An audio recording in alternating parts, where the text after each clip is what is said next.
Ang daang kasabutan. Genesis 11.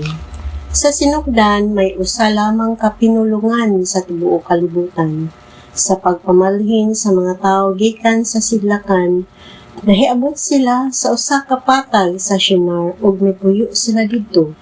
Ug nag-ing nanay sila, dali, maghimo kitag tisa ug ipaagi nato kini kalayo aron mugahi.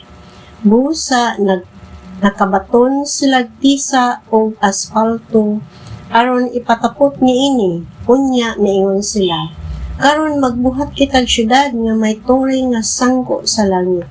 Himuuntang bantugan ang atong ngalan aron dili kita magkatibulaag sa tibuok kalibutan. Unya nanaog ang Ginoo aron pagtan-aw sa syudad ug sa tore nga gitukod sa mga tawo. Ug miingon ang Ginoo, karon usa na sila kakatawhan ug usara ang ilang pinulungan ug sinugdanan lamang kini sa ilang pagkabuhaton.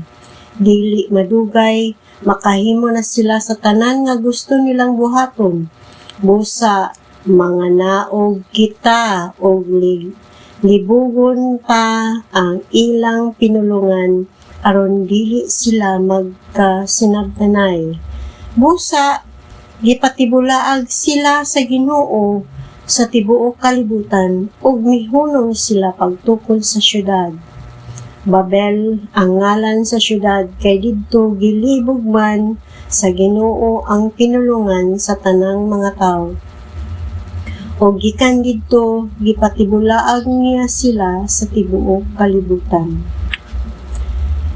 Mao kini ang mga kaliwat ni Sem, duha ka tuig human sa lunop. Sa dihang 100 na ka tuig si Sem, nakaliwat siya lalaki nga si Arphaxad. Unya nakaabot pa siya og laing 500 ka tuig ug nakaliwat pa siya ubang mga anak. Sa 35 na ang panuigon ni Arphaxad, nakaliwat siya lalaki nga si Shelah. Unya nakaabot pa siya og laing 403 ka tuig ug may lain pa siyang mga anak. Sa 30 na ang panuigon ni Shelah, natawo ang iyang anak nga lalaki nga si Eber. Human matawo si Eber, nakaabot pa si Shelah og laing 403 ka tuig ug may lain pa siyang mga anak. Sa 34 na ang panuigon ni Eber, may anak siyang lalaki nga si Peleg.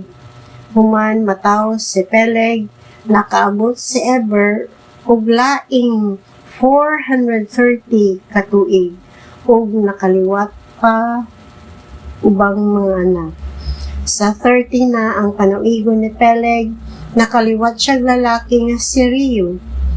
Human natawo si Reu, nakaabot pa si Peleg og laing 209 ka tuig ug nakaliwat pag ubang mga anak. Sa 32 na ang panuigon ni Reu, nakaliwat siya lalaki nga si Serug. Human ini nakaabot pa si Reu og laing 207 ka tuig ug nakaliwat pag ubang mga anak. Sa 30 na ang panuigon ni Serug, nakaliwat siya lalaki nga si Nahor. Human matawo si Nahor, nakaabot pa si Serug og laing 200 ka tuig ug nakaliwat pag ubang mga anak. Sa 29 na ang panuigon ni Nahor, nakaliwat siya lalaki nga si Terah.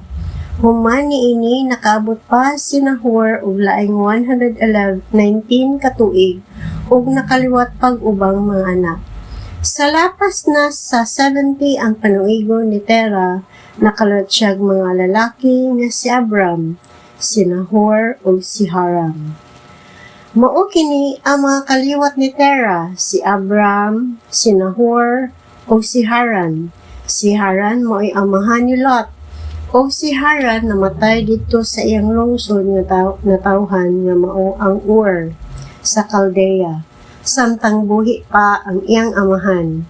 Nangasawa si Abram kang Sarai, ug si Nahor nangasawa usab kang Milka. Ang anak ni Haran nga amahan usab ni Iska. Walay anak si Sarai, kay dili man siya makapanganak.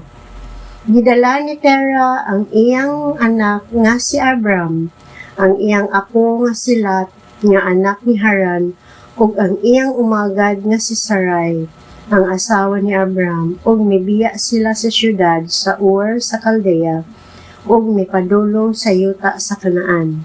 Naibot sila kutob sa Haran, ug mipuyo sila didto, ug namatay si Tera sa panuigong 205.